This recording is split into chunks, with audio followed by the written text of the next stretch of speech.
पांडाल में जो बुजुर्गगण नौजवान साथी जो खड़े हुए हैं, मेरी आपसे हाथ जोड़कर अपील है कि आप सत्ता पक्ष का जवाब सुनकर जरूर जाएं।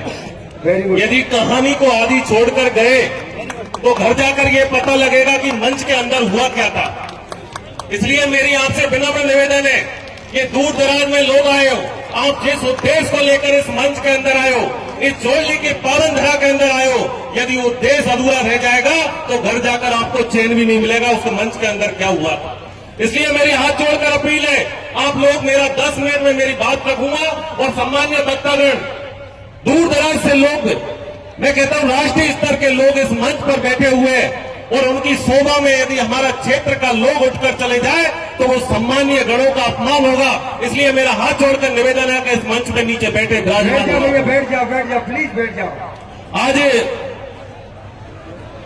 डोंगरी बांध संघर्ष समिति और न केवल छेत्तरगांव बल्कि कराली, सवाई माधोपुर और मैं मानता हूं धौलपुर सहित पूर्वी राजस्थान के अनेक जिलों से यहां बड़ी संख्या में जनता जनार्दन बैठी हुई है और उसी जनता जनार्दन के बीच में राष्ट्रीय स्तर पर किसानों की लड़ाई लड़ने वाले ऐसे बड़े नेता सम्मान्य राकेश जी टिकैत साहब हमारे बीच में बैठे हुए हैं, जिन्होंने प्रदेश स्तर पर एक युवाओं के अंदर एक अलग जगाई। ऐसे युवा साथी सम्मान्य नरेश मीणा हमारे बीच में बैठे हुए हैं। बात पार्टी से जिनका राजस्थान में जिनके 4 विधायक हैं और वहां से भी हमारे विधानसभा के सम्मानित साथी भाई थावर चंद जी हमारे बीच में विराजमान है।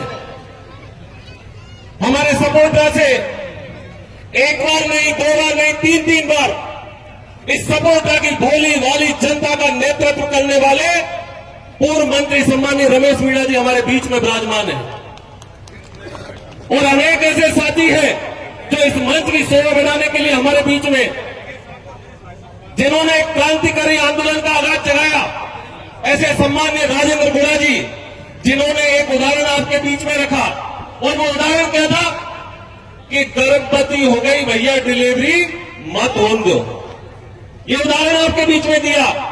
मैं सामान्य गुड़ा साहब के बीच में रखना चाहूंगा कि साहब गर्भवती तो होगी, अब डिलीवरी को टाइम मारो है या पिछले 5 साल में गर्भवती महिला की सोनोग्राफी पे सोनोग्राफी ये किस सरकार ने की? उस सरकार को इस जगह जवाब देना पड़ेगा। यदि वो सरकार जिस डूंगरी बांध के बीच में, जिस डूंगरी बांध को लेकर यह जवाब तलब हो रहा है, ये डूंगरी बांध को याद मुझे मंच के माध्यम से बता रहे थे कि कोई राजनीति की भाषण नहीं होगा। मैं इस मंच का सम्मान करता हूं। मैं भारतीय जनता पार्टी, क्योंकि मेरी सरकार है और आप सबके चरणों में मैंने आपने सेवा की है, उसका प्रतिफल देकर उस विधानसभा में मुझे पहुंचाया है, तो मेरा कर्तव्य बनता है कि मेरी जनता के सुख में दुख में मैं जी जान से उनके बीच में खड़ा रहूं। और इसी वजह से आज इस डूंगरी बांध की सभा के अंदर मैं आयोजित हुआ, उपस्थित हुआ। मैं जनता जनार्दन के बीच में रखना चाहता हूं, ये हमारे ऊपर उंगली उठाते हैं, मैं आपके बीच में मंच के माध्यम से बोल के जा रहा हूं।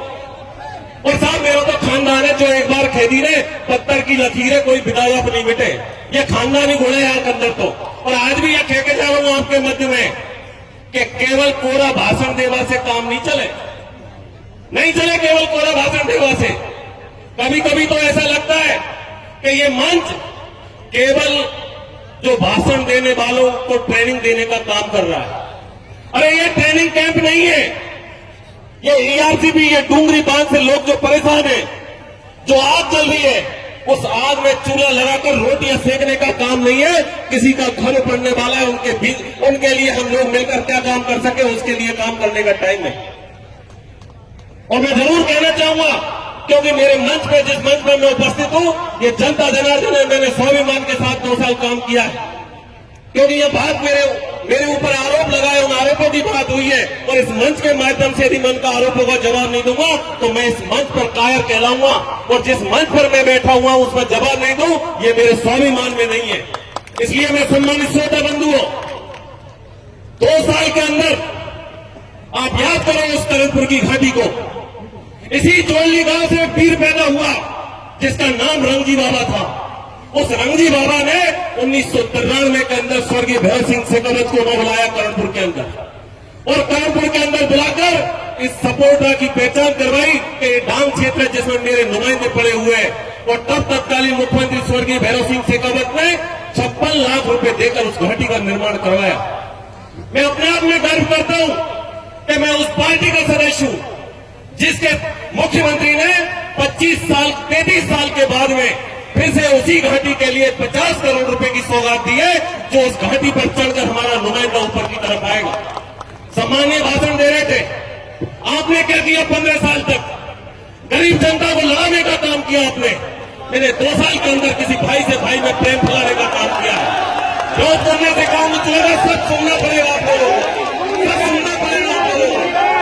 जिसके बारे में बोलते हो, जिसके बारे में बोलते हो कि डूंगरी बांध के लिए बोल रहे हो आप लोग, मैं आपको बोलूंगा कि डूंगरी बांध के अंदर मेरी जो स्थिति है, मेरी जो स्थिति है, यह राजनीतिक भाषण नहीं है। आपको जानते हैं जब आपको खड़ा होना चाहिए जो आवाज लगा रहे हो, आपको जवाब किस तरह देना, जवाब के लिए आपको खड़ा होना चाहिए, आपको इस बात के लिए खड़ा होना चाहिए।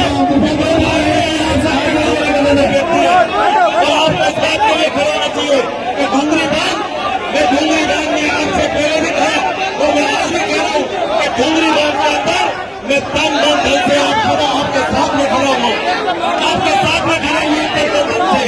लेकिन आप लोग